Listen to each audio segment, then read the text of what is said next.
అలాగే నిలబడి ఉండగా పరిశుద్ధ గ్రంథమైనటువంటి బైబిల్ గ్రంథంలో నుండి సంఖ్యాకాండము 32వ అధ్యాయము 23వ వచనాన్ని మనం చదువుకుందాం.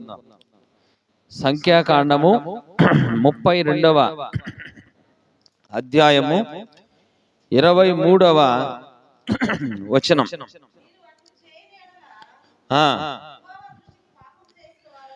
యెహోవా మీరు అట్లు చేయని ఎడల యెహోవా దృష్టికి పాపము చేసిన వారగుదురు గనుక మీ పాపము మిమ్మును పట్టుకొనును అని తెలుసుకొనుడి.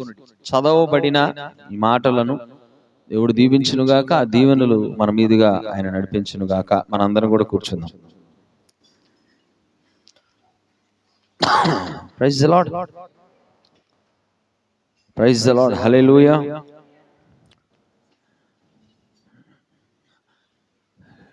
దేవుడి నామానికి గొప్ప మహిమ కలుగును గాక. మంచి సమయాన్ని మనం కలిగి ఉన్నాము. Praise the lord. ఎంతమంది ఇవాళ వాక్యాన్ని పరిపూర్ణంగా వినాలని కోరుకుంటున్నారు? మంచిది. మీ అందరిని కూడా దేవుడు దీవించును గాక. ఈరోజు నేను తీసుకున్నటువంటి అంశము ఇవి మన జీవితాలకు ఉపయోగకరమైన అంశం.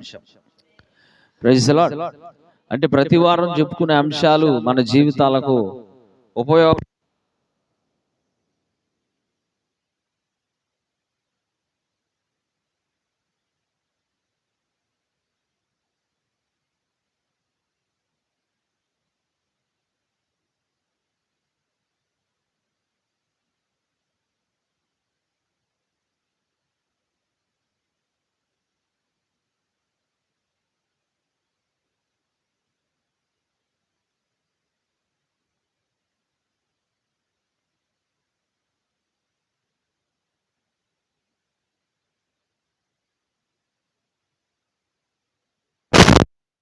భాగంలో బాగా వినండి, జాగ్రత్తగా వినండి.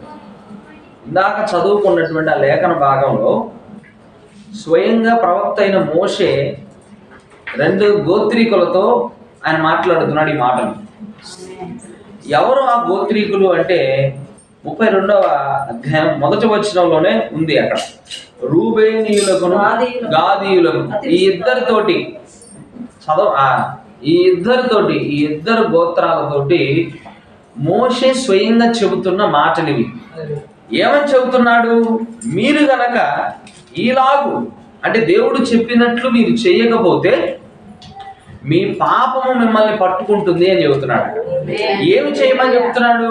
ఏంటంటే ఎందుకు వాళ్ళతో ఈ హెచ్చరికలు మోషే జారీ చేస్తున్నాడు అంటే, దేవుడు 12 గోత్రాల వారికి ఇచ్చిన దేశము కానాను. కానీ ఈ ఇద్దరు గోత్రీకుల వారు ఏం చేస్తున్నారంటే, మేము కానానుకు రాకుండా యోర్దానుకు దగ్గర ప్రదేశంలో మేము మా మందలను మేపుకుంటూ ఇక్కడే ఉంటాము అని వాళ్ళు ఒక నిర్ణయం తీసుకున్నప్పుడు మోషే వాళ్ళను హెచ్చరిస్తున్నాడు. మీరు కూడా 12 గోత్రాలలో ఇద్దరు కదా, రూబేనుకి అసలు ప్రధాన సంతానం కదా, అవునా? మరి మీకు మందలు ఉన్నాయి, మీకు సైన్యం ఉంది, మీరు మిగతా తెగవారితో పాటు కలిసి మీరు పోరాటం చేసి కానాను దేశాన్ని సంపాదించుకోవాలి. కానీ మిగతా గోత్రాల వారితో మీరు కలవకుండా మీరిద్దరూ వేరైపోవడం అది దేవుడికి ఇష్టం లేదు. కనుక దేవుడు చెప్పినట్లుగా మీరు చెయ్యండి. ఒకవేళ దేవుడు చెప్పినట్లుగా మీరు చెయ్యని ఎడల మీ పాపము ఏం చేస్తుందంట? మిమ్మును పట్టుకొనును. ఈరోజు నా అంశం ఇదే. మీ పాపము, ఈరోజు మన పాపము మనల్ని పట్టుకుంటుంది. మన పాపము మనల్ని పట్టుకుంటుంది, గుర్తుపెట్టుకోవాలి. మనం అనుకోవచ్చు ప్రస్తుతానికి మనం బాగానే ఉన్నాం కదా అని.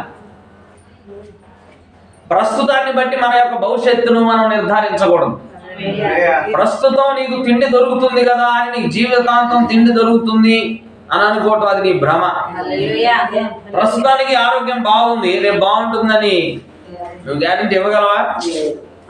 అసలు ఈ భూమి మీద ఏ ఒక్క దానికి కూడా గ్యారెంటీ అనేది లేదు. నువ్వు దేనిని తీసుకుంటావు తీసుకో, నువ్వు ఏ వస్తువుని తీసుకుంటావు తీసుకో, ప్రతిదీ కూడా సమయంలో పడిపోయాయి. ప్రతి దానికి ప్రారంభం ఉంది, ప్రతి దానికి అంతం కూడా ఉంటుంది. కానీ అంతం నీ చేతుల్లో లేదు. ఇవాళ నువ్వు పుట్టావు, పలానా తేదీని నేను పుట్టాలని కోరుకున్నావు కాబట్టి పుట్టావా? అలాగనే పలానా తేదీని నేను మరణించాలని నువ్వు అనుకుంటే చస్తావా? కనుక ప్రేమైనటువంటి దేవుని పిల్లారా, భూమి మీద కాలాలు సమయాలు అనేవి మనుషుని యొక్క హస్తగతాల్లో లేవు. అసలు సమయం అంటే గుర్తొచ్చింది, ఇప్పుడు చెప్తున్నా నేను. ఇవాళ కొంతమంది ఎత్తమాట అయిపోయిందని, రాకడ అయిపోయిందని, ఎప్పుడు రాకడ ఉంటుందని వాటి మీద ధ్యానం చేస్తా మూల పాఠాలు మర్చిపోయారు. అసలు మూల పాఠాలు అంటే ప్రేమ అనేది అసలు హార్ట్ ఆఫ్ ద మెసేజ్. ప్రేమ అనేది వర్తమానముకు గుండెకాయ లాంటిది. గుండెకాయ లాంటిది కాదు, అది గుండెకాయ వర్తమానానికి. కానీ ఇవాళ ఈ సిద్ధాంతాలను చేసుకొని ఆయన వస్తాడా రాడా, ఆయన వచ్చాడా రాలేదా, 1000 ఏళ్ల పాలనలో ఉన్నామా లేమా, వీటన్నిటి మీద దృష్టి పెట్టి the very heart of the message ని వర్తమానం వాళ్ళందరూ కూడా కోల్పోతున్నారు. యేసుప్రభుని సూటిగా, యేసుప్రభు చనిపోయి తిరిగి లేచిన తర్వాత శిష్యులు యేసుప్రభుని అడిగిన ప్రశ్న ఏమిటంటే, అయ్యా నువ్వు మళ్ళీ ఎప్పుడు వస్తావు అని అడిగితే ఆయన ఒకే మాట అన్నాడు, పలానా టైంకి వస్తాను చెప్పలేదు. ఆయన అన్నాడు, అసలు దాంతో మీకేం పని? అసలు దాంతో మీకేం పని? నేను ఏ సమయంలో వస్తాను, ఏ కాలంలో వస్తాను మీకెందుకు? అసలు కాలాలు సమయాలు తండ్రి ఆధీనంలో ఉన్నాయి, వాటిని గురించి తండ్రి చూసుకుంటాడు. మరి మీరేం చేయాలి? మీకు ఏదైతే అప్పగించబడిందో దాని దగ్గర మీరు నమ్మకంగా ఉండండి. అంతవరకు మనకు అప్పగించిన బాధ్యత ఏంటంటే మనకు అందుతున్నటువంటి వాక్యానుసారముగా మనం జీవించాలి. ప్రవక్త వస్తాడా రాడా, తర్వాత ఎవరు, ఇవన్నీ మనకి సంబంధించినవి కావు. Praise the lord. ఇంకో కొంతమంది వచ్చి ఇది ప్రవక్త కాలం కాదు, ప్రవక్తకు కూడా కొన్ని విషయాలు తెలియదు కాబట్టి ప్రవక్త ఇప్పుడు పట్టించుకోవాల్సిన అవసరం లేదని కొంతమంది అంటున్నారు. ఇప్పుడు నేను అంటున్నా సూటిగా, యేసుప్రభు గారు భూమి మీద ఉన్నప్పుడు నేను నా 2వ రాకడ నాకు తెలియదు, తండ్రికి తెలుసు అన్నాడు. అప్పుడు యేసుప్రభుని వదిలేద్దామా? అది తండ్రికి తప్ప ఎవరికి తెలియదు అన్నాడు కదా. మరి యేసుప్రభుతో సంబంధం లేదా మనకి ఇప్పుడు? మరి ఆ లేఖనాన్ని బట్టి చూస్తే ఆయన సమయం అనేది తెలియదు అని ఆయనే చెబుతున్నాడు కదా. కనుక ప్రియమైనటువంటి దేవుడి పిల్లలారా, ఆధారాలు లేనటువంటి మూర్ఖులు చాలా మంది తేలాడుతున్నారు భూమి మీద. Praise the lord. ఆధారాలు లేనటువంటి సిద్ధాంతాలను పట్టుకొని మనం గనకపోతే యేసుప్రభు గారు చెప్పినట్టు గుడ్డివాడు గుడ్డివానికి దారి చూపిస్తే వారు గుంటలోనికే కదా పోయేది అని అన్నాడు. ఇక్కడ మనం పోరాటం, ఒకడి మీద ఒకటి పోరాటం చేసుకోవాల్సిన పని లేదు. యేసుప్రభు దగ్గరకు వచ్చి ఒక ఆరోపణ చేశారు కొంతమంది. ఏమనంటే, నువ్వు దెయ్యాల అధిపతి సహాయం వాడి దెయ్యాలు మొదలు కొడుతున్నావు నువ్వు అని యేసుప్రభుని అంటే, యేసుప్రభు ఏమన్నాడు తెలుసా? ఒక దెయ్యం గనక మరొక దెయ్యాన్ని గనక వ్యతిరేకంగా పోరాటం చేస్తే దాని రాజ్యం నిలువదు అని.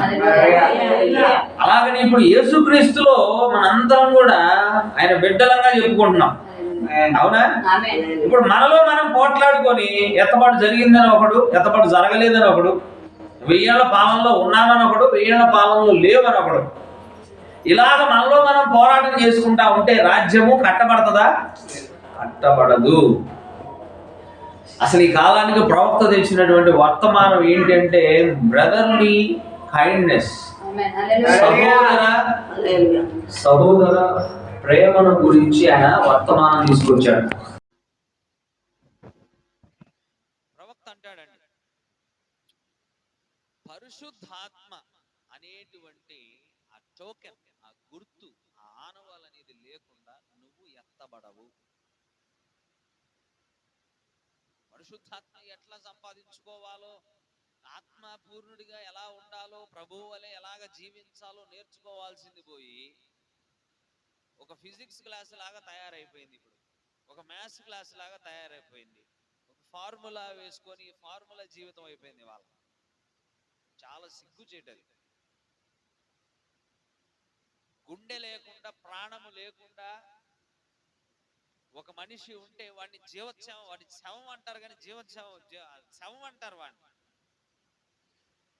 దేవుడు మానవుని నిర్మించిన తర్వాత వాడి నాసిక రంధ్రాల్లో జీవవాయువుని ఊదినప్పుడే కదా వాడు నరుడు జీవాత్మ అయింది. ఆ జీవాత్మ అంటే ఏంటంటే దట్ స్పార్క్.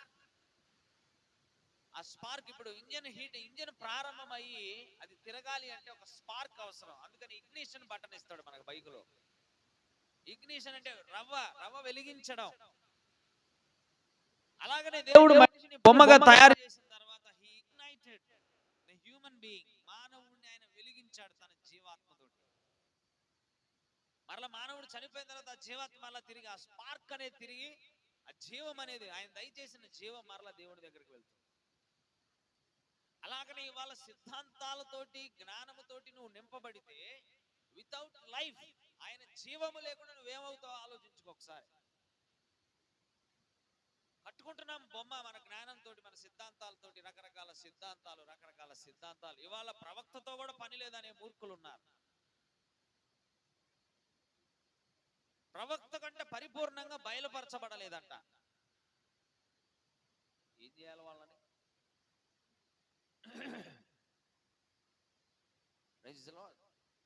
మూల పాఠాలనే మర్చిపోతున్నాం మనం. మూల పాఠాలను, ఫౌండేషన్ లేదు ఇవాళ. కనుక ప్రియమైనటువంటి దేవుని పిల్లలు, నేను ఒకటే చెప్తున్నాను, పరిశుద్ధాత్మ అనేది లేకుండా మనం ఎత్తబడము. యేసుక్రీస్తు నామములో నువ్వు బాప్తిసం తీసుకొని ఉండొచ్చు గాక, అది తీసుకున్నా పరిశుద్ధాత్మను నువ్వు పొందుకోకపోతే, పరిశుద్ధాత్ముడు నీలో లేకపోతే నువ్వు ఎత్తబడవు, నువ్వు విడవబడతావు. నేను బాప్తిసం తీసుకున్నాను నాకు రక్షణ ఉంది అంటే తప్పది. హల్లెలూయా. కనుక ఈరోజు చెప్పేటువంటి వాక్యాన్ని మీరు శ్రద్ధగా గమనించండి. మీ పాపము ఏం చేస్తుందంట? మనల్ని పట్టుకుంటుంది. మనం భూమి మీద జీవిస్తున్నాం, ఇప్పుడు భూమి మీద జీవిస్తూనే ఉన్నాం. మనము ఎలాంటి కార్యాలు చేస్తున్నామో అది కొంత జాగ్రత్త వహించి ఆ కార్యాలను చేస్తే చాలా మంచిది మనకి. Praise the lord. మనం ఎలాంటి పనులు చేస్తున్నామో ఆ పనులు చేసేటప్పుడు చాలా జాగ్రత్త వహించాలి. హల్లెలూయా. We must be very, very careful about our deeds. Deeds అంటే మన కార్యాలు, మన క్రియలు. నువ్వు ఎలాంటి జీవితాన్ని జీవిస్తున్నావో అవి నీకే తెలుసు. గుర్తుపెట్టుకోండి, నీ మనస్సుల్లో ఆలోచనలు ఏమున్నాయో ఆ ఆలోచనలు మంచివో చెడ్డవో అది నీకు తెలుసు. నీ పక్కనోడికి తెలియకపోవచ్చు అవి. అలాగనే నువ్వు ఎవరు లేని సమయంలో ఏ రకమైనటువంటి కార్యాలను నువ్వు జరిగిస్తున్నావో జాగ్రత్త వహించాలి వాటిని గూర్చి. Praise the lord. ఎందుకంటే నువ్వు ఏ కార్యాలు జరిగిస్తున్నావో ఒక దినాన ఆ కార్యాలకు సంబంధించిన దోషము నిన్ను పట్టుకుంటుంది. హల్లెలూయా. మనం అనుకోవచ్చు, ఏ నరుడు చూడట్లేదు కదా, ఏ ఒక్క వ్యక్తి నన్ను చూడట్లేదు కదా. అక్రమము చేయువారు వాడు పైకి నీతిమంతుడిగానే ఉండి వెనక అక్రమాలు జరిగిస్తూ ఉంటాడు. వాడు ఏమనుకుంటాడంటే, నేను నీతిమంతుడిగానే చలామణి అవుతున్నాను, నేను గోడ వెనక చేసేది ఎవరు చూడట్లేదు కదా. సో ప్రజలందరికీ కూడా నేను ఒక నీతిమంతుడిగా అంగీకరించబడుతున్నా అని అనుకుంటూ ఉండొచ్చు. కానీ గుర్తుపెట్టుకోండి, దేవుడు సమస్తమును చూస్తున్న వాడిగా ఉన్నాడు. God is observing. నువ్వు ఏ కార్యాన్ని కూడా, అందరు వినాలి, ఇటు వినాలి, ఏ మనుష్యుడు కూడా ఏ కార్యాన్ని కూడా దేవుని నేత్రాలకు మరుగు చేసేటువంటి స్థాయిని మనిషి కలిగి లేడు. మనం అనుకోవచ్చు, ఇది 4 గోడల మధ్య చేస్తున్నా కదా, ఒక మనిషి మోసం చేస్తున్నాడు అనుకోండి, 3వ వ్యక్తి లేడు కదా సాక్ష్యం పలకటానికి కూడా అని నువ్వు అనుకోవచ్చు. అని గుర్తుపెట్టుకోండి ప్రియమైనటువంటి దేవుడి పిల్లలారా, నువ్వు చేస్తున్న ప్రతి దుర్మార్గపు పని, నువ్వు చేస్తున్న ప్రతి నీచమైన పని దేవుడు చూస్తున్నాడని బైబిల్ చెప్తుంది. హల్లెలూయా. ఒక మనుష్యుడంట, ఒకవేళ ఒక మనుష్యుడు నేను చేసే పని దేవుడు చూడట్లేదులే అని కనుక అనుకుంటే, ఆ మనుష్యుడు ఎలా ఉన్నాడంటే తన చేతిని సూర్యునికి అడ్డుపెట్టి నేను సూర్యుని ఆపేశాను. ఒక మనిషి అంట తన కళ్ళ మీద పడకుండా సూర్యుడికి అడ్డు పెట్టాడంటే ఇలా అడ్డుపెట్టి సూర్యుని ఆపేశాను అంటున్నాడంటే ఎవరు వచ్చినా కూడా. నిజానికి సూర్యుని ఆపేశాడు అతను. సుమారుగా 13 లక్షల భూములను పెట్టచ్చు సూర్యునిలో. ఒక సూర్యుని లోపల 13 లక్షల భూములను పెట్టచ్చు. 13 లక్షల భూములను అంటే ఎంత పెద్దది పరిమాణంలో సూర్యుడు. వీడు ఆఫ్టర్ ఆల్ ఇసుక రేణు అంత ఉన్నాడు భూమి మీద. వీడేమంటాడంటే తన చేతిని సూర్యునికి ఇలాగ అడ్డుపెట్టి నేను సూర్యుని ఆపేశాను అంటున్నాడు. అలాగనే ఒక మనుష్యుడు తాను చేసినటువంటి కార్యాలు, తను చేస్తున్నటువంటి చెడ్డ పనులు దేవునికి కానరావు, దేవునికి తెలియదు అని అనుకుంటున్నాడంటే వాడు కూడా సూర్యునికి తన చెయ్యి అడ్డు పెట్టిన వాడిని పోలే ఉన్నాడు. You cannot hide anything from God. నువ్వు దేవుని దగ్గర నుండి ఏది కూడా నువ్వు దాచిపెట్టలేవు. ఒక దినం రాబోతుంది, నువ్వు చేసిన మంచి పనులు, నువ్వు చేసిన చెడ్డ పనులు ఇవన్నీ కూడా దేవుడు తీర్పులోనికి తీసుకురాబోతున్నాడు. అందుకే చెప్తున్నాను, భూమి మీద ఉన్నప్పుడు నీవు నీతిగానే బ్రతకాలి. ఎవరు కూడా నీ వల్ల బాధపడకూడదు, ఎవరు కూడా నీ వల్ల ఇబ్బంది పడకూడదు, ఎవరు కూడా నీ వల్ల కన్నీళ్లు కార్చకూడదు, ఎవరు కూడా నీ వల్ల నష్టపోకూడదు.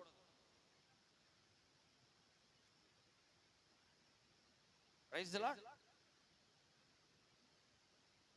ఏమి హక్కు ఉంది మనకు ఒక మనిషి మీద చెప్పండి?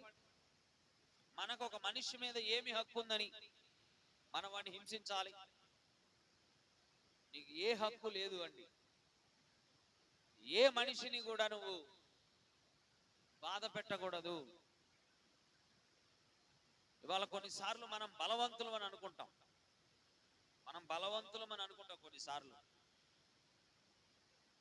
కొన్నిసార్లు మనం ధనవంతులు అని అనుకుంటాం, కొన్నిసార్లు బలవంతులు అనుకుంటాం, కొన్నిసార్లు ధనవంతులు అనుకుంటాం, కొన్నిసార్లు నా అంతటి జ్ఞాని లేడు అని అనుకుంటాం మనం. Praise the Lord. కొన్నిసార్లు కొంతమంది అతిశయపడుతూ ఉంటారు వారికి కలిగినటువంటి దాన్ని బట్టి, వాళ్ళకు సమాజంలో ఉన్నటువంటి పేరు ప్రఖ్యాతలను బట్టి మేము ఏదైనాను చేయగలం అనుకుంటారు. మాకు ధనం ఉంది, మేము ఏదైనాను చేయగలం.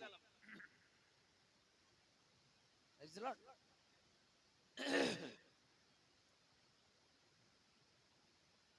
మరి ఈ బలవంతుడు ఈ భూమి మీద కొద్ది దినములు బ్రతికేటువంటి వీడే బలవంతుడు అనుకుంటే మరి దేవుణ్ణి ఏమనాలి మనం?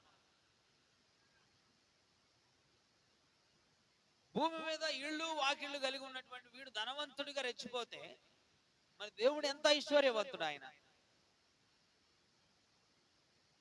ఒకసారి ఆలోచన చేద్దాం. నువ్వు బలవంతుడు అంటే నీకంటే కూడా ఆయన గొప్ప బలవంతుడు. నువ్వు ఐశ్వర్యవంతుడు అంటే ఆయన ఐశ్వర్యంతో పోలిస్తే నువ్వెంత? నువ్వే జ్ఞాని అనుకుంటే మరి సొలొమోనుకు జ్ఞానం ఇచ్చిన వాడు ఎంత? ఏంది అక్కడ?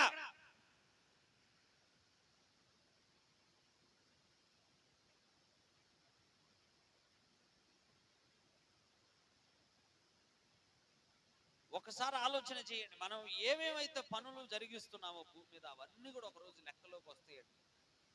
కనుక లెక్కలు సెటిల్ చేసుకోండి. మీరు ఎవరి దగ్గర అక్రమంగా తీసుకుంటే అది తిరిగి ఇచ్చేసేయండి. మర్చిపోయినట్టు నటించొద్దు. ఇవాళ భూలోకంలో జరిగేవన్నీ ఇవే. తీసుకుంటారు, నేను తిరిగి ఇచ్చేసానుగా, కోర్టు నిండా అదే వాదనలు. అక్రమంగా తీసుకున్నది నీ చేత కక్కించబడుతుంది. అది హాస్పిటల్ పూర్వకంగానూ చెప్పలేను, ఏ రకంగా అనేది నేను చెప్పలేను, కానీ దానికి పదంతలకు అక్కాల్సి వచ్చింది. నువ్వు క్రైస్తవుడు అక్రమము చెయ్యడానికి లేదు, చెయ్యకూడదు. Praise the Lord. అక్రమము చేయడానికి లేదు, ఇతరులకు బాధించడానికి లేదు. సాధ్యమైతే ఒకడంట 1 మైలు దూరం అంటే నువ్వు 3 మైళ్ళు దూరం పోవాలా. యేసుప్రభు చెప్పిన మాటలు వింటున్నారా? ఎవడన్నా వచ్చి ఇక్కడ దాకరా అంటే 3 మైళ్ళు దూరం పోవా. వాడు ఒకటి అడిగితే నువ్వు 3 మైళ్ళు పోవా అంటున్నాడు ఆయన. హల్లెలూయా. రోమీయులకు రాసిన పత్రికలో ఆయన పాపుల కోసం మరణించాడు అన్న బైబిల్లో. ఆయన పాపుల కోసం మరణించాడు అన్నది బైబిల్. హల్లెలూయా.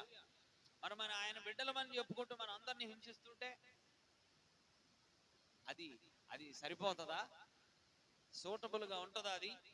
అందుకే చెప్తున్నాను, నీవు చేసే ప్రతి కార్యము నువ్వు చనిపోయిన తర్వాత నువ్వు ఎక్కడ తేలుతావు అనేది పక్కన పెడితే, నువ్వు భూమి మీద ఉండగానే, ఇది చాలా జాగ్రత్తగా గమనించాలి, మీరు భూమి మీద ఉండగానే నువ్వు చేసిన ప్రతి నీచమైన దుష్ట కార్యానికి సంబంధించిన దోషం నువ్వు అనుభవించే పోవాలి. గుర్తుపెట్టుకున్న, అవి నిన్ను విడువవి, నిన్ను వెంటాడితే నిన్ను పట్టుకుంటే అవి. అర్థమవుతుందా? పాపము ఎప్పుడైతే నువ్వు చేస్తున్నావో, ఎప్పుడైతే దేవునికి సంబంధించిన కార్యము కానటువంటిది, వాక్యమునకు వ్యతిరేకమైనది నువ్వు ఎప్పుడైతే చేస్తున్నావో, నీ వెనకాల కొన్ని వేట కుక్కలు పరిగెట్టడం ప్రారంభిస్తాయంట.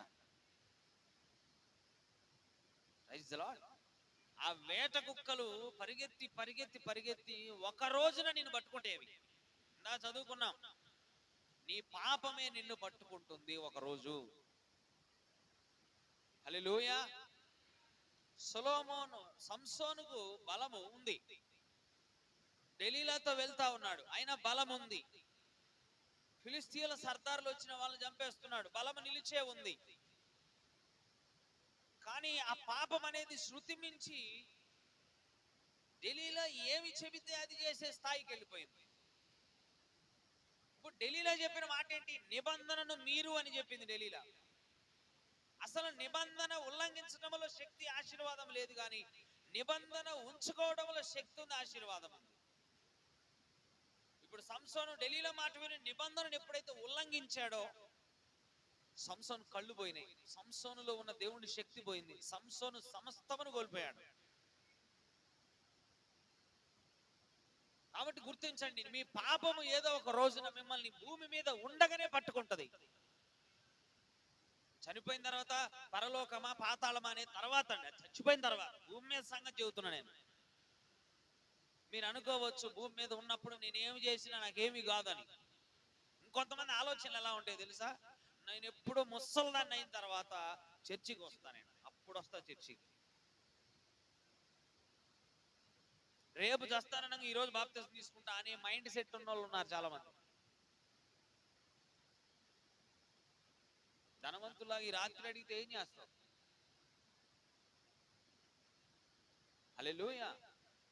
అందుకని ప్రియమైనటువంటి దేవుని పిల్లలు, మీరు ఏ కార్యము చేస్తున్నా దానికి ఫలితం మీరు పొందుకోవాల్సిందే. ఇప్పుడు బ్యాంకు లోన్ ఇస్తుంది, మీకు రిటర్న్ ఎట్టేయాలి, మీరు వడ్డీతో సహా ఇవ్వాలి. అలాగని మీరు కొంతమందికి డబ్బులు ఇచ్చారు, అది వడ్డీతో సహా తిరిగి మీ దగ్గరకు వస్తుంది. అలాగనే మీరు ఏ మంచి కార్యం చేసినా, ఏ చెడ్డ కార్యం చేసినా వడ్డీతో సహా మీరు పొందుకోవాలి. గుర్తుపెట్టుకోండి, మీరు మంచి చేస్తే మంచికి తగ్గ ఫలం పొందుకుంటారు, మీరు చెడు చేస్తే అదే చెడుకు తగిన ఫలితాన్ని మీరు పొందుకోక తప్పదు. ఎందుకంటే దేవుడు ఒక ఆయన చూస్తా ఉన్నాడు. ప్రసంగి గ్రంథము 12వ అధ్యాయము 14వ వచనంలో,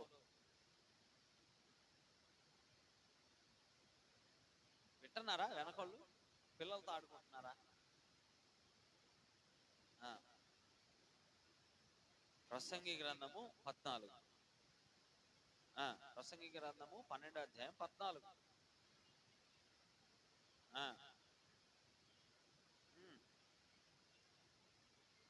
ఆయన ప్రతి క్రియను, అది మంచిదే గాని చెడ్డదే గాని తీర్పులోనికి తెచ్చును. అంటే నువ్వు చేస్తున్న ఏ పనిని కూడా దేవుడు విడిచిపెట్టట్లేదమ్మా. నీవు చేస్తున్న ఏ పనిని కూడా దేవుడు విడిచిపెట్టట్లేదు. ప్రతి కార్యానికి దేవుని ముందు నువ్వు వివరణ ఇవ్వాల్సిందే. అందుకే చెప్తున్న ప్రారంభం నుంచి జాగ్రత్త పడండి, జాగ్రత్త పడదాం, జాగ్రత్త పడండిగా, జాగ్రత్త పడాలి మనం. ఎందుకంటే నువ్వు చేసే మంచి పనిని దేవుడు పరిగణలోనికి తీసుకుంటున్నాడు. నువ్వు చేసేటువంటి దుష్ట పనిని కూడా దేవుడు పరిగణలోనికి తీసుకుంటున్నాడు. నాకు తెలిసి ఈ కాలము బహు చెడ్డ కాలం కనుక ఇంకా చాలా జాగ్రత్తగా ఉండాలని నాకు తోస్తా ఉంది. ఇమ్మీడియట్ రిజల్ట్స్, ఇమ్మీడియట్ శిక్షణ, వెంటనే అతి స్వల్ప కాలంలోనే మనుషులు చేసినటువంటి ఆ కార్యాలకు దోషాలను అనుభవించటం మనం చూస్తున్నాం. అతి స్వల్ప కాలాల్లోనే, ఎక్కువ సమయాలు కాదు. ఇప్పుడు నువ్వు ఒక పాపం చేస్తే ముసలితనంలో వస్తుందనో లేదా మీ బిడ్డల మీదకి వస్తుందనో ఎప్పుడు ఊహించకండి. మీరు విత్తిన పంటను మీరు కొయ్యాల్సిందే. మీరు ఏ పంట అయితే విత్తుతున్నారో ఆ పంటను మీరు కోస్తారు. ఏంది ఇంత సూటిగా మాకు చెబుతున్నాడు? మీకు చెప్పటం ఏంటి, నాకు కూడా చెప్పుకుంటున్నాను నేను. నువ్వు దొంగతనం చేసావు అనుకో, రెడీగా ఉండి ఆ నష్టాన్ని మళ్ళీ నువ్వు కూడా భరించాలి. దొంగతనం చేసేటువంటి అలవాటు ఉంది, ఏ ఇంట్లోనో లేపేసావు డబ్బులు. తాగు బాబు, తాగమ్మా, ఒక దినం ఉంది నీ పంట నువ్వు కొయ్యాలి. అయితే విచిత్రం ఏంటంటే నువ్వు విత్తిన స్థాయిలో రాదు పంట. నువ్వు ఒక గింజ విత్తే నువ్వు పన్నాన్ని స్వీకరించాలి. నువ్వు విత్తేది ఒక్క గింజే కావచ్చు, కానీ నువ్వు పొందుకునే ఆ దోషం యొక్క శిక్ష అన్ని గింజలు వస్తాయి. స్వీకరించడానికి మరి నువ్వు సిద్ధమేనా? భయపడి ప్రభువా నేను బాగా జీవించేటట్టు చూడయ్యా, నన్ను అదుపు చేయయ్యా అంటే ఆయన ఇస్తాడు నీకు శక్తి. కానీ ఇదే మాదిరిగా నువ్వు కొనసాగుతూ పోయి నీ ఇష్టం వచ్చింది చేసి నీ వల్ల కుటుంబీకులు ఇబ్బంది పడి, నీ వల్ల సొసైటీ ఇబ్బంది పడి, ఇవాళ ఉన్నటువంటి వాళ్ళు కుటుంబాలను ఇబ్బంది పెట్టే వాళ్ళే కాదు, సమాజమే ఇబ్బంది పడుతుంది వాళ్ళ వల్ల. సమాజానికే కొంత హేయ కార్యాలు చేసేటువంటి వాళ్ళు తయారయ్యారు.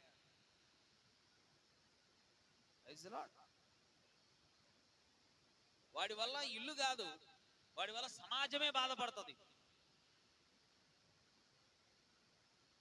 గుర్తుపెట్టుకోండి, దేవుడు చూస్తున్నాడు. నేనేం కామెడీ చేయట్లేదు. దేవుడు చూస్తున్నాడని లేఖనం చెప్తుంది. లేఖనానికి నేను నుంచొని అర్థం చెప్పాల్సిన పనిలా, లేఖనానికి లేఖనమే అర్థం ఇచ్చుకుంటది. నువ్వు ఏమి చేస్తున్నా కూడా నీ మీదకు దోషం రావట్లేదు అంటే మాత్రం ఒకరోజు ఆ దోష శిక్ష నువ్వు భరించుకునే రోజు నిర్ణయించడం జరిగింది. మీరు గమనించండి, సొదొమ గొమొర్రా పట్టణాలు ఎంతమందికి తెలుసు? Right, very good. Sodom Gomorrah పట్టణాలను రెండింటిని కూడా దేవుడు కాల్చి బూడిద చేశాడు. ఇవాల్టకి కూడా మీరు వెళ్ళి చూస్తే ఆ సొదొమ గొమొర్రా పట్టణాలను మీరు ఇవాల్టకి కూడా వెళ్ళి చూస్తే అవి సాక్ష్యార్థముగా ఉన్నాయి. అక్కడ ఇప్పటికీ బూడిద కుప్పలు ఉన్నాయి. అక్కడ ఇప్పటికీ కూడా గంధకం ఉంది. అక్కడ అగ్ని గంధకాలతో కాల్చి వేశాడు ఆయన. అగ్ని గంధకాలతోటి నాశనం చేశాడు. హల్లెలూయా. ఉన్న ఇల్లు ఉన్నట్లుగానే బూడిదైపోయిందండి. ఉన్న ఇల్లు ఉన్నట్లుగానే బూడిదైపోయి, బూడిద రాశిగా ఉన్న ఇల్లులు ఇప్పుడు భూమి మీద దొరికేటువంటి గంధకం కంటే కూడా 99% స్వచ్ఛమైన గంధకం సొదొమ గొమొర్రా పట్టణాల్లో దొరుకుతుంది. సల్ఫర్ గంధకము ఎల్లో కలర్ లో ఉంటదంట, లైట్ ఎల్లో కలర్ లో ఉంటదంట. కానీ దేవుడు కురిపించిన గంధకం వైట్ అండ్ వైట్ లో ఉంది. బహుశ్రేష్టమైన గంధకాన్ని దేవుడు కురిపించాడు. ఎంత ఉగ్రత దేవుని యొక్క ఉగ్రత రెండు పట్టణాల మీదకి వచ్చిందో ఒకసారి ఆలోచించండి. ఇప్పుడు నా ప్రశ్న ఏంటంటే, సొదొమ గొమొర్రా పట్టణాలు చేసినటువంటి పాపము అది ఒక్కరోజు పాపమా?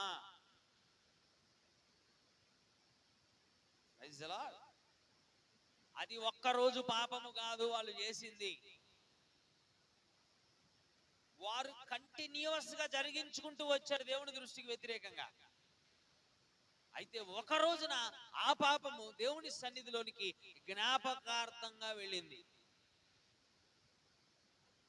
ఇవాళ కూడా పాపం చేసేవాడు ఏమనుకుంటాడంటే, ఒకటి చేస్తాడు, వాడికి వెను వెంటనే శిక్ష రాకపోవచ్చు, వెను వెంటనే దేవుడు వారి మీదగా ఆ దోషమును నడిపించకపోవచ్చు, రెండోది చేస్తాడు, మూడోది చేస్తాడు, ఇలాగ చేసుకుంటూనే పోతాడు.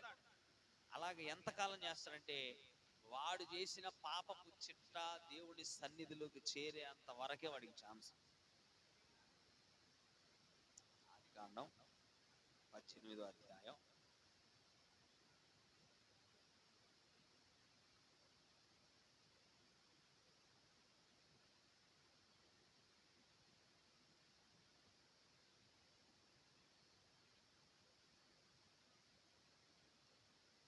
20.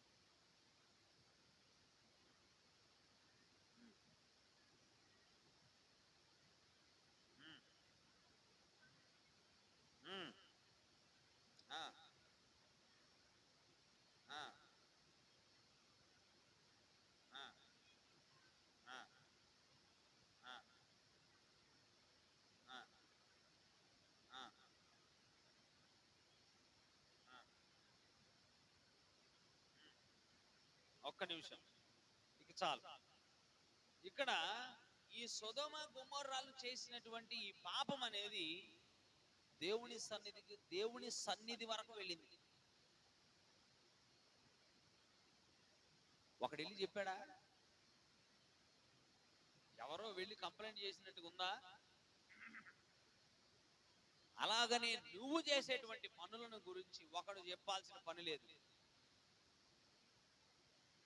ఇప్పుడు భారతదేశ చట్టంలో కూడా సుమోటో అని ఒక పదం ఉంది, తెలుసా? సుమోటో. సుమోటో అంటే ఒక అన్యాయం జరిగినప్పుడు ఆ అన్యాయం చేయబడిన వాడు ఎవడైతే ఉన్నాడో వాడే నేరుగా పోయి కేసు పెట్టాల్సిన పనిలా.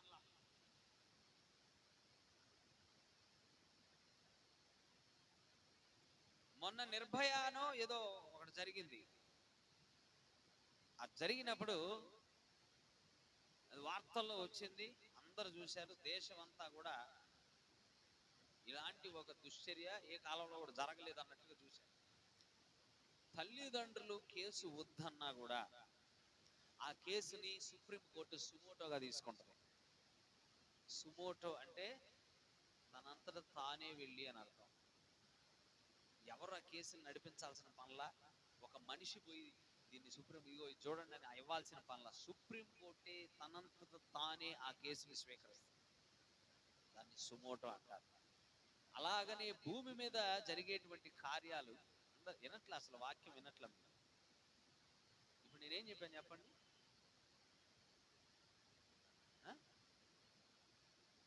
సుమోటో అంటే ఏంటి?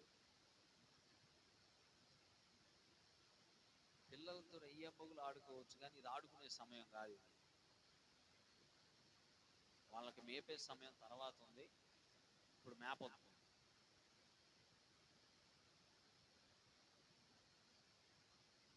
లేదు తీసుకెళ్ళండి పైకి, అంత పాడవుతుందంటే తీసుకెళ్ళండి పైకి. వాళ్ళ వైపు చూస్తా కూర్చుంటే నేనెందుకు వాక్యం చెప్పడం దేనికి?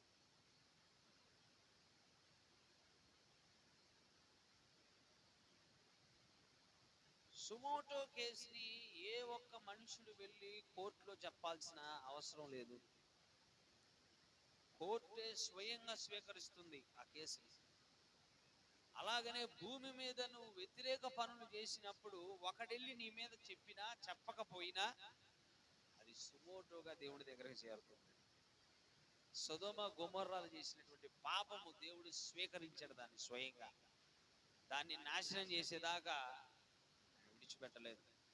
దేవుడు అవకాశం ఇవ్వకుండా దేవుడు అవకాశం ఇవ్వకుండా శిక్షను అమలు చేసే ఆయన కాదు. ఆయన ఇస్తూనే ఉంటాడు నీకు అవకాశాలు. అందుకనే చెప్తున్నా, నీ కాళ్ళు చేతులు అద్దంలోకి వెళ్ళి చూసుకో. నీ కాళ్ళు చేతులు ముక్కు మొహం అన్ని చక్కగా సవ్యంగా ఉన్నప్పుడే, నువ్వు ఆరోగ్యవంతుడిగా ఉన్నప్పుడే నువ్వు దేవుడిని తెలుసుకోవాలి. కాళ్ళు చేతులు ఇరిగిపోయి పక్షవాతం వచ్చిన తర్వాత కాదు నువ్వు తెలుసుకోవాల్సింది దేవుణ్ణి. నీకు అన్ని అవయవాలు చక్కగా ఉన్నప్పుడు, నువ్వు ఆరోగ్యకరంగా ఉన్నప్పుడు ఉన్నావు అంటే దాని అర్థమైన దేవుని యొక్క దోషం నీ మీద ఇంకా రాలేదు. Praise the Lord. జీవము కలిగిన దేవుని యొక్క చేతికి అప్పగించబడుట అది అతి భయంకరమైనది బైబిల్లో. అంటున్నారా? నువ్వు ఒక మనిషి చేతిలో, నువ్వు ఒక మనిషి మీదకి వెళ్ళావు అనుకోండి, వాడు మహాయితే నిన్ను గాయపరుస్తాడేమో, కానీ దేవుడు నీ జీవాన్ని కలిగి ఉన్నాడు. ఆయన నీ దేహమును ఏదైనా చేయగలడు, నీ ఆత్మను కూడా నశింపునకు అప్పచెప్పగలడు. ఆయన చేతుల్లో పడితే ఎలా ఉంటుందో ఒకసారి ఆలోచన చేయండి.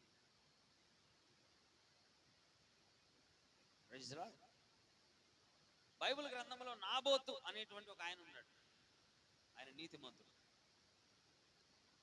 ఆ కాలంలో అహాబు ఇశ్రాయేలు మీద రాజుగా ఉన్న సమయంలో ఈ అహాబు కోటకు ఆనుకొని ఒక ద్రాక్ష తోట ఉంది. ఆ ద్రాక్ష తోట నాబోతుడు.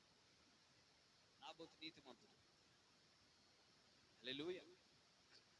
ఎవరిని కూడా హాని చేసేవాడు కాదు, ఎవరి దగ్గర కూడా అక్రమము చేసినవాడు కాదు.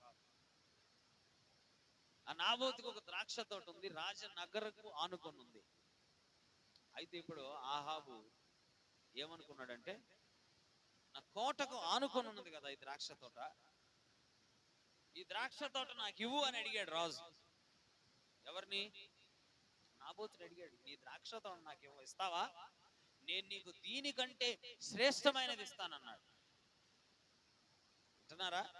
నేను నీకు ఈ ద్రాక్ష తోట కంటే శ్రేష్టమైనది ఇస్తాను, లేదంటే రూకలు ఎంత చెల్లించాలో చెప్పు అన్నాడు. ఈ ద్రాక్ష తోట ఎంతకి ఇస్తావు నాకు అన్నాడు. అప్పుడు నాబోతు అన్నాడు, అయ్యా రాజా, ఇది మా తాతల కాలం నుంచి వస్తున్న ఆస్తి, నాకు దీనిని నేను ఎంత మాత్రం కూడా విక్రయించను, నేను నీకు అమ్మను సార్, దీనికంటే శ్రేష్టమైనది ఇచ్చినా నాకొద్దు, దీనిని నేను రూకలకు కూడా అమ్మను, ఇది నా పితరుల స్వాస్థ్యం అన్నాడు నాబోతు. ఒక సామాన్యుడు రాజు ఇస్తున్నటువంటి ఆఫర్ని కాదన్నాడు అంటే అది అవమానమే కదా. రాజు సత్యంగా రాజకోటకి వెళ్ళిపోయి మంచం మీద కూర్చొని దిగులు పడతా ఉన్నాడు. భార్య వచ్చింది, ఏంటలా మూతి ముడుచుకొని కూర్చున్నావు అంది. జరిగిందంతా చెప్పాడు. ఇదిగో అక్కడ నాబోతు అనేవాడు ఉన్నాడు, వాడికి ఒక ద్రాక్ష తోట ఉంది, ఆ ద్రాక్ష తోట మన రాజనగర్కి ఆనుకొని ఉంది కదా అని నేను నాకు ఇవ్వమని అడిగాను, డబ్బుల కన్నా ఇవ్వు అన్నాను, కాదన్నాడు. దీనికంటే శ్రేష్టమైనది ఇస్తానన్నాను కానీ వద్దన్నాడు. మరి మూతి ముడుచుకొని కూర్చోవటం దేనికి? నీకు కావాల్సిన ద్రాక్ష తోట నేను తెచ్చిస్తాను అన్నదా. యెజబెలు వెళ్ళింది, అబద్ధ సాక్ష్యం చెప్పించి నాబోతుకి మరణశిక్ష విధించేటట్టు చేసింది. ఎవ్వరికి తెలియదు నాబోతు ఎట్ట చచ్చిపోయాడు. చంపించిన ఆమెకు, చంపిన వాళ్ళకి తప్ప నాబోతు ఎట్లా చచ్చిపోయాడో నాబోతు ఇంటి వారికైనాను రాజ్యముల వారికైనాను ఎవ్వరికి తెలియదు. చంపి భార్య రాజు దగ్గరకు వచ్చి, ఇక లేచి సంతోషంగా ఉండు, లేచి భోజనం చేయి, నీకు కావాల్సిన ద్రాక్ష తోట నీకు వచ్చింది అన్నది. ఎవడైతే నీ ఆఫర్ కాదన్నాడు, నువ్వు ఇచ్చినటువంటి అవకాశాన్ని ఎవడైతే వద్దనుకున్నాడు వాడు చచ్చిపోయాడు, లేడు. ఇప్పుడు ఇంకా లేచి అన్నం తినవా, హ్యాపీగా ఉన్నారు, బాగానే ఉంది. కానీ సుమోటో దేవుడి దగ్గరికి సుమోటోగా తీసుకున్నాడు దేవుడు. ఆ కేసుని దేవుడు సుమోటోగా తీసుకున్నాడు. దేవుడు ఏం చేశాడో తెలుసా? వెంటనే ఏలియాని లేపాడు. ఏలియా, నువ్వు లేచి అహాబు దగ్గరికి వెళ్ళు అన్నాడు. ఏంటి అని ఏలియా అడిగితే ఏలియాకి చెప్పాడు దేవుడు, నాబోతు అను నీతిమంతుని యొక్క రక్తము చిందించారు వాళ్ళు. నువ్వు వెళ్ళి అహాబుతో చెప్పాల్సింది ఏమిటంటే, ఎక్కడైతే నువ్వు నాబోతును చంపించావో అక్కడే నీది, నీ వంశం యొక్క రక్తము కుక్కలు నాగుతాయని చెప్పు అన్నాడు. మనుషులు చూడాల్సిన పని లేదండి.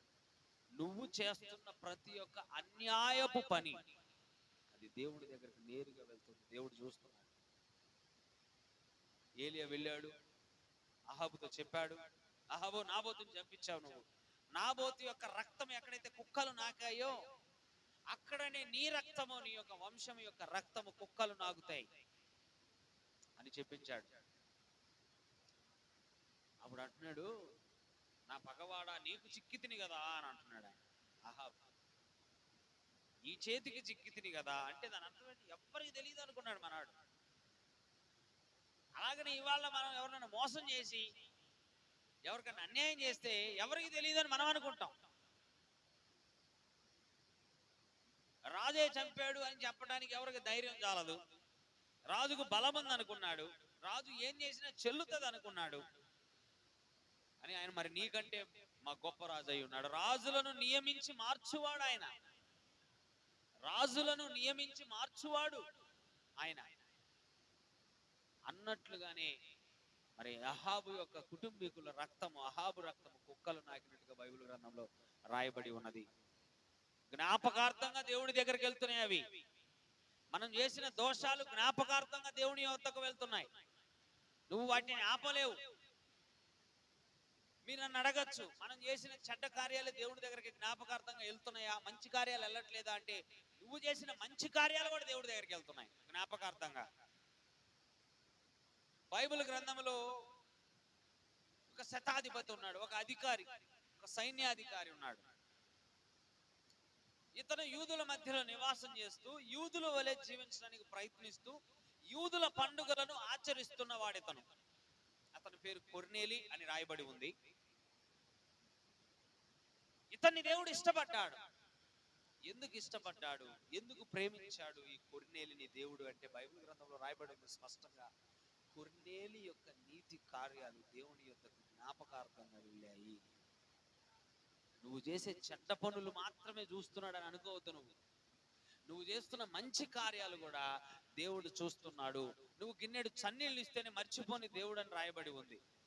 నా నామము నిమిత్తమును మీరు ఏమి చేసినా కూడా వాటి ప్రతిఫలమును మీరు పోగొట్టుకోరు అంటున్నాడు. మీరు ఏమి చేసినా ఆయన ఉంచుకునే దేవుడు కాదు. సంఘంలో మనం కానుకేస్తామా దాని ఫలితం మీరు పొందుకుంటారు. లేదు, దేవుణ్ణి జ్ఞాపకం చేసుకొని ఒక అడుక్కునే ఆవిడ మీ దగ్గరకు వచ్చింది, దేవుణ్ణి బట్టి మీరు ఆమెకు ఇచ్చారు, దేవుణ్ణి జ్ఞాపకం చేసుకొని మీరు ఇచ్చారు. ఎవరి దగ్గరైనా ఆహారం ఉంటే లేనివాడితో పంచుకోండి అన్నాడు కదా. ఎవరి దగ్గరైనా వస్త్రాలు 2 ఒక వస్త్రం లేనివాడికి ఇవ్వమన్నాడు కదా. ఆ మాటలు జ్ఞాపకం చేసుకొని కనుక మీరు సహాయం చేసినట్లయితే దాని ప్రతిఫలం మీరు ఖచ్చితంగా పొందుకుంటారు. తప్పులు చేస్తే శిక్షించే దేవుడే నువ్వు ఒప్పులు చేసినప్పుడు, నువ్వు మంచి కార్యాలు చేసినప్పుడు నీకు బహుమానములను, ఘనతలను ఇస్తున్నాడు ఆయన. వాటిని గుర్తుపెట్టుకోవాలి మనం. బైబిల్ గ్రంథం చెప్తుంది మనం ఆయన్ని తండ్రి అని పిలుస్తున్నామాట. తండ్రి, ఇంట్లో ఉన్న తండ్రి కూడా ఒక దెబ్బ కొడతాడు, పెట్టాల్సిన చోట పెడతాడు. అలాగనే దేవుడు కూడా మనకు తండ్రి అయి ఉన్నాడు ఆయన. హల్లెలూయా.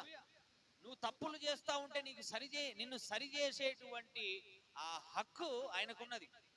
ఇంకా చెప్పాలంటే మనల్ని కన్నా తల్లిదండ్రుల కంటే కూడా ఎక్కువ హక్కు మన దేవుడికి ఉన్నది మన మీద. ఆయన మనల్ని సృష్టించుకున్న వ్యక్తి, మనల్ని సృష్టించుకున్నాడు ఆయన. మనకు ఆత్మను దయచేసిన వాడు, మనకు ఆ ప్రాణమును దయచేసిన వాడు, మనకు ఈ దేహమును పెట్టిన వాడు, మనకు రేపు మహిమ దేహమును ఇవ్వబోవాడు. Praise the lord. మనము సరిచేయబడటానికి ప్రతి వారము కూడా సంఘములను నిర్వహిస్తున్న దేవుడు ఆయన. ప్రతి వీధిలో కూడా సువార్తను వినిపిస్తున్న దేవుడు ఆయన. మరి ఎక్కువ బాధ్యత ఆయన కలిగి ఉన్నాడు మన మీద. అందుకనే మనల్ని ప్రతి వారము కూడా నడిపిస్తున్నాడు ఇలాగా. Praise the Lord. అందుకని ప్రేమైనటువంటి దేవుడి పిల్లలు, నువ్వు మంచి చేసినా కూడా దేవుడి దగ్గరికి జ్ఞాపకార్థంగా వెళుతుంది. తగిన దినములో నువ్వు దాని యొక్క లాభమును పొందుకుంటావు. నువ్వు మంచి చేసుకుంటూ పో, నువ్వు నీతిగా జీవించుకుంటూ పో. ప్రారంభంలో కష్టంగా అనిపించవచ్చు గాక, కానీ నువ్వు పొందాల్సిన మేలులు అవి ఎక్కడికి పోవు. గుర్తుపెట్టుకోండి, మంచి చెయ్యటం అలవాటు చేసుకోవాలి, మంచిగా జీవించడం అలవాటు చేసుకోవాలి, నీతిగా జీవించడం అలవాటు చేసుకోవాలి. హల్లెలూయా. చదువుదాం ఒకసారి అపోస్తలుల కార్యములు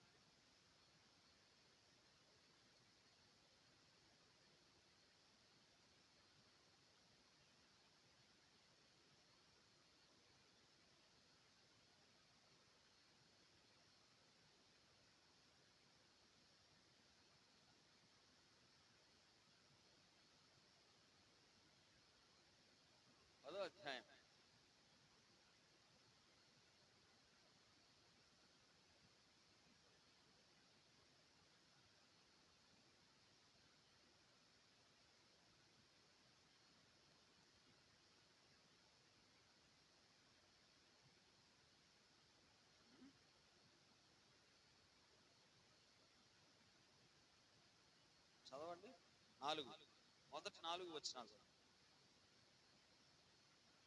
ఇటలీ పటాలమనబడిన పటాలములో శతాధిపతి అంటే 100 మంది సైనికుల మీద అధికారి ఆయన. కొర్నేలి అను భక్తిపరుడు ఒకడు కైసరయలో ఉండెను. అతడు తన ఇంటి వారందరితో కూడా దేవుని యందు భయభక్తులు గలవాడై ఉండి ఏం చేస్తున్నాడు?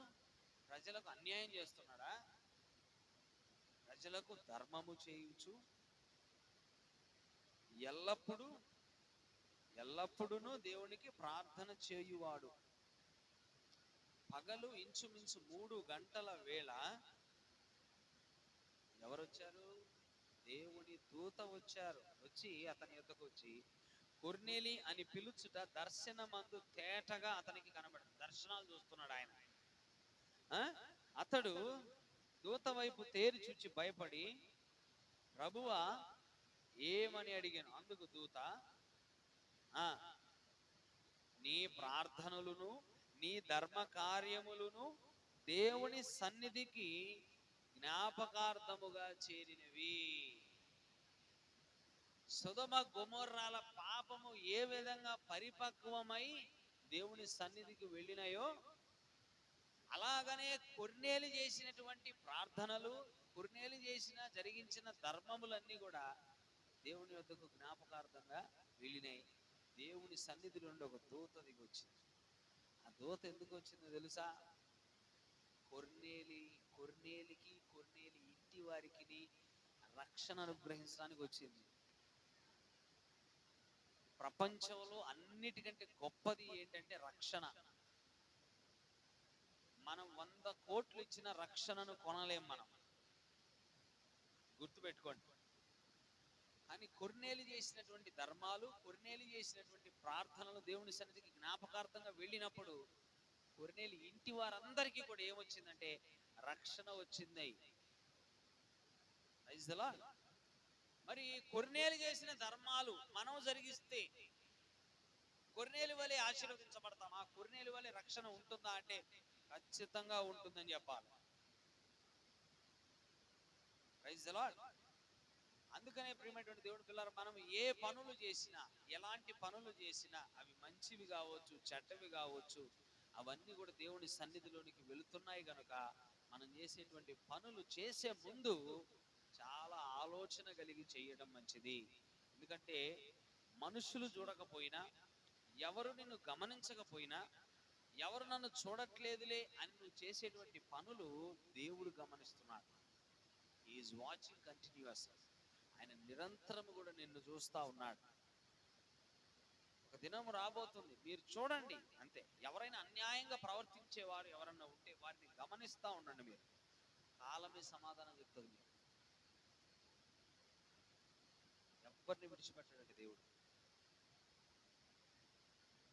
తగిన కాలమందు వారి పంట వారు కోస్తారు. నేను చూశాను ఆ కళ్ళతో. తగిన కాలమందు మనం ఇష్టం వచ్చినట్టుగా వేషాలు వేస్తే చూస్తూ ఊరుకోడు దేవుడు. బలముందని వేషాలు వేసినా ఊరుకోడు, ధనముందని వేషాలు వేసినా చూస్తూ ఊరుకోడు. నీ యొక్క పాపము పరిపక్వత దశకు వచ్చినప్పుడు ఎవడు ఆపలేడు. ఇక ఎవడు ఆపలేడండి. దేవుని సన్నిధిలో నుంచి నేరుగా ఉగ్రత వస్తుంది. హల్లెలూయా. అంటే time, wait for the right time. దేవుని సన్నిధిలో నువ్వు సహనంతో ఉండంతే. ఎవరెవరైతే నీ మీదకు వ్యతిరేకంగా లేస్తున్నారో, ఎవరెవరైతే నీ మీదకు వ్యతిరేకంగా చేస్తున్నారో, నువ్వు దేవుని యొక్క బలమైనటువంటి హస్తము కింద నిమ్మలంగా మౌని అయి ఉండంతే. చూడు దేవుడు ఏం చేస్తాడు. Wait on the Lord. దేవుని మీద ఆనుకొని ఉండు అంతే. నువ్వు ఏమి చేయదు. కాలమే చెప్తుంది, దినాలే చెబుతాయి, సమయం చెప్తుంది. హల్లెలూయా. ఒక అధికారి ఉన్నాడు బైబిల్ గ్రంథంలో. అతని పేరు హామాను. ఈ హామాను మొర్దుకై అనేటువంటి ఒక యూదుని చంపాలని చూశాడు, కొయ్యకు వేలాడదీయాలని చూశాడు. కానీ చివరికి వచ్చేసరికి అదే కొయ్య మీద హామాను వేలాడబడ్డాడు. ఈ మొర్దుకై మంత్రి అయిపోయాడు.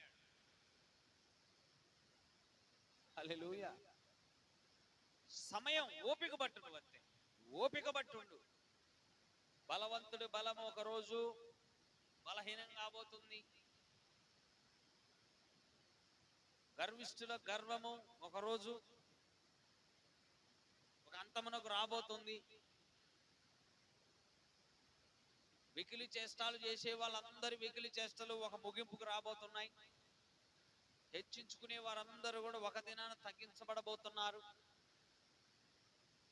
గుర్తుపెట్టుకోండి, ఏది శాశ్వతంగా ఉండదు, మన ప్రాణం కూడా. హల్లెలూయా. కనుక ఒక దినము రాబోతుంది ప్రియమైనటువంటి దేవుడు పిల్లలారా. ఆ దినము రోజున దేవుడు జ్ఞాపకం చేసుకున్నాడంటే మాత్రం దాన్ని తట్టుకునేటువంటి శక్తి మానవులకు ఉండదు. గుర్తుపెట్టుకోండి. అలాగనే ఐగుప్తు దేశంలో ఇశ్రాయేలీలు కేకలు వేస్తున్నారు. వాళ్ళు, ప్రభువా మాకు విమోచన ఎప్పుడు ఎప్పుడు ఎప్పుడు. ఒక దినాన వారు వేస్తున్న కేకలు విన్నాడు. బైబిల్లో చెప్తుంది, నేను వారి కేకలు విని దిగి వచ్చాను అన్నాడు ఆయన. దావీదు అంటున్నాడు, నా ప్రార్థన, నేను చేసే ప్రార్థనలు ధూపం వల్ల నీ సన్నిధికి చేరుతున్నాయి అంటాడు. వాళ్ళు మనం ప్రార్థనలు చేస్తూనే ఉండాలి నిరంతరం. అవి వెళ్తూ ఉంటాయి. ఒక దినాన నీ ప్రార్థన జ్ఞాపకార్థంగా దేవుడి దగ్గరకు చేరుతుంది. నువ్వు నమ్మకంతో ఉండాలి. దాన ధర్మాలు ఎవడో చూస్తున్నాడని ఫోటో కోసం చేయబాకండి. మొన్న పోయినసారి ఒక ట్రెండ్ స్టార్ట్ అయింది. ఒక 10 రూపాయలు టిఫిన్ కట్టించుకోవడం, ఎవరైనా వీధిలో ఉంటే ఆమెకి ఇచ్చి ఫోటో తీయించుకొని ఫేస్బుక్లో పెట్టడం, లైకులు వాటి కోసం. హల్లెలూయా. నువ్వు చేసే దాన ధర్మాలు ఎవ్వడు చూడాల్సిన పని లేదండి. రహస్యమందున్న తండ్రి చూస్తున్నాడు. నువ్వు కుడి చేతి ఇచ్చేది ఎడమ చేతికి కూడా తెలియదు. సంఘముల్లో ఏదైనా కానుకిస్తే అనౌన్స్మెంట్స్, అలానా సువార్తం 5,000 ఇచ్చింది, అలానా రవి గారు 10,000 ఇచ్చాడు. బైబిల్ ఏమో ఈ చేతితో ఇస్తే ఈ చేతికి తెలియకూడదని చెప్తుంది. అందుకనే చెప్తున్నా, వ్యతిరేకమైన బోధనలు మనం గుర్తించాలా, దూరంగా ఉండాలి. ఇతరులను కూడా మనం చైతన్యవంతం చేయాలి. అలాగే బైబిల్లో చెప్పబడినట్లుగా నీతి కార్యాలను జరిగించాలి, ధర్మ సంబంధమైన కార్యాలు జరిగించాలి. అక్రమమైనటువంటి కార్యాలకు ఆమడ దూరం ఉండటం చాలా ఉత్తమం. నీది గాంధీ నువ్వు తీసుకోబాక, నీది గానిది నువ్వు తీసుకోబాక. అన్యాయంగా వస్తుందంటే అసలు తీసుకోబాక. ఓకేనా? అన్యాయంగా ఏదన్నా వస్తుందంటే అసలు తీసుకోబాక.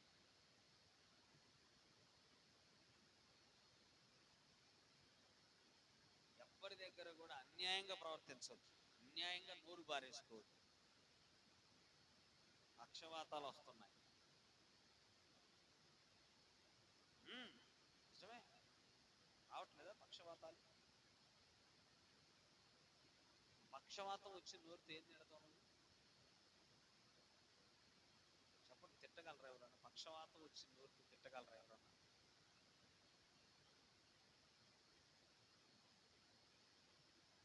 రకరకాల వ్యాధులు తిరుగుతున్నాయి భూమి మీద, రకరకాల వ్యాధులు.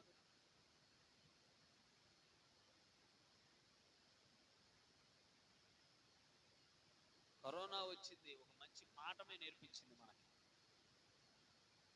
ఏ మనిషి శాశ్వతం కాదని నిరూపించింది మనకి. అవునా? ఏ మనిషి శాశ్వతం కాదు భూమి మీద. కనుక నీతిగా జీవించాలి.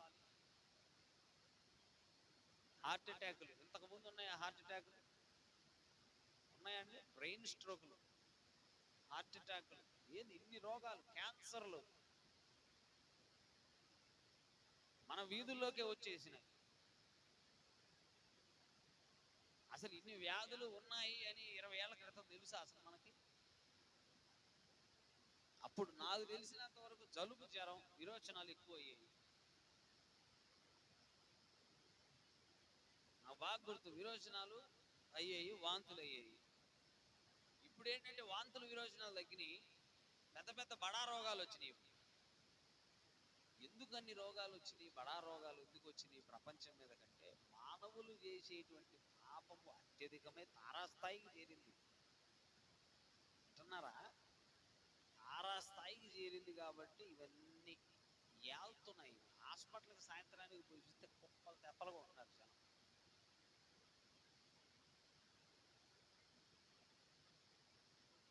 కనుక మనం ఒక పరిధి పెట్టుకొని ఆ పరిధిలో ఉండాలి. యేసు ప్రభు చెప్పిన పనులను చేస్తూ ఉండాలి. ఎవ్వరిని కూడా మనం ఉచితార్థంగా ఊరు బారేసుకోకూడదు. చల్లగా మాట్లాడాలి, చల్లగా వ్యవహరించాలి. అన్యాయంగా ఎవ్వరి దగ్గర మనం తీసుకోకూడదు, తప్పు అది. అలాగని అన్యాయపు వైఖరితో ఎవరి దగ్గర ప్రవర్తించకూడదు. మనం బలవంతులమని అస్సలు ప్రగల్భాలు పలకూడదు. ఎందుకంటే ఏ టైంలో ఏమి జరుగుతుందో ఎవరికి తెలియదు. మన పాపమే మనల్ని పట్టుకుంటుందని బైబిల్లో చదువుకున్నాం.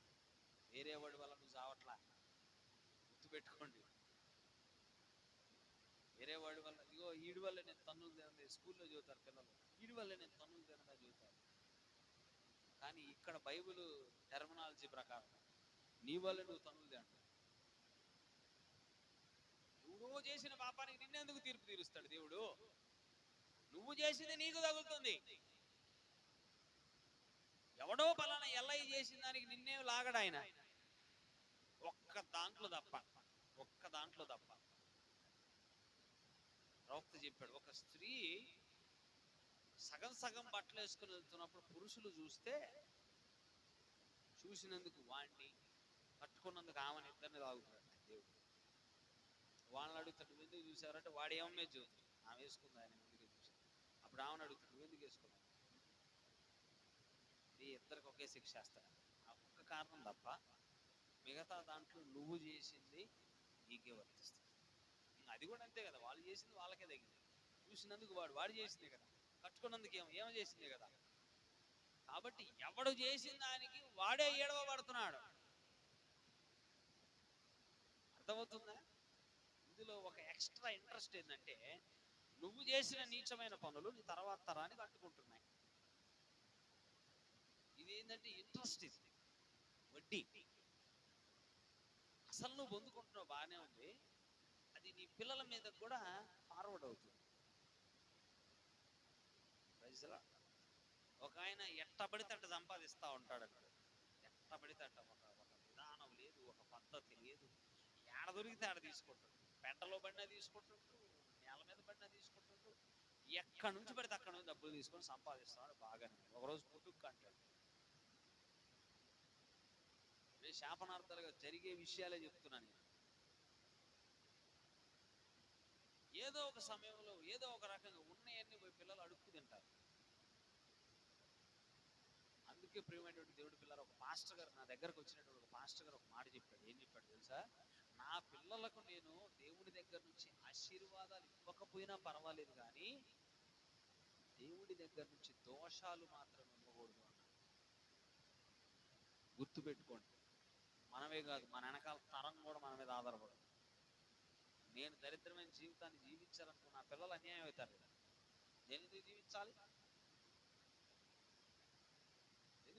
నేను వాళ్ళ మీదకు దోషం తెచ్చేటట్టుగా నేను ఎందుకు జీవించాలి? ఒకసారి పోయి పిల్లల్ని చూడండి. ఈరోజు ఇంటికి వెళ్ళి, ఎప్పుడు మనం ఇలాగ ఆలోచించాం, ఒకసారి ఇంటికి పోయి పిల్లల్ని చూడండి. కాలు చేతులు ముఖం ఉందని జవరంగా ఉంటుంది. వాడు బాగుండాలంటే నువ్వు బాగుండు దేవుడి దగ్గర, వాళ్ళు బాగుండాలంటే నువ్వు బాగుండు దేవుడి దగ్గర. ఎవరికి అన్యాయం చేయదు, ఎవరి దగ్గర అన్యాయంగా తీసుకోవద్దు. Praise the lord.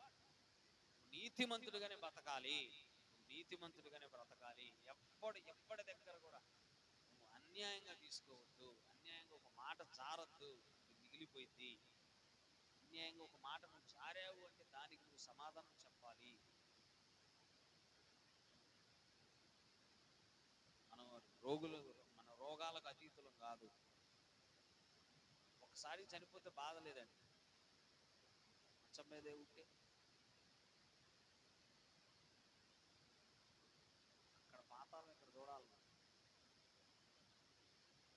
వద్దు, అసలు ఎందుకు మనకి రోత? మంచి పనులు చేద్దాం, దేవుడు బహుమానాలను ఇస్తాడు, నా కుమారుడు అని పిలుచుకుంటాడు. అలాగ చేసామనుకోండి, నీకు మంచి పేరు, భూమి మీద నీతిమంతుడు అని పేరు. కొర్నేలికి నీతిమంతుడు. అప్పుడెప్పుడో 2000 సంవత్సరాల క్రితం ఉన్న కొర్నేలి గురించి ఇప్పుడు చెప్పుకుంటున్నాం. అయితే మనకు దక్కే ఘనత ఏమిటంటే, ఒక దినం రాబోతుంది, అందరి ముందు నిన్ను దగ్గరకు తీసుకొని నా కుమారుడు అని స్వీకరించి నీకు జీవ కిరీటాన్ని అప్పగిస్తాడు. అందరూ చూస్తారు, కోటాను కోట్ల దేవదూతలు చూస్తారు. వాళ్ళలో అబ్రహాం ఉంటాడు, యాకోబు ఉంటాడు. అందరి సమక్షంలో దేవుడు నిన్ను సత్కరించబోతున్నాడు. అది ఎలాగా? దొంగతనాలు చేస్తూ భలే దొంగతనాలు చేసిన రాయాన్ని సత్కరిస్తాడా? అన్యాయంగా ప్రవర్తిస్తే భలే మంచి అన్యాయం చేసేవాడు వచ్చాడు, రాయ ఆయన ముద్దాడతాడా?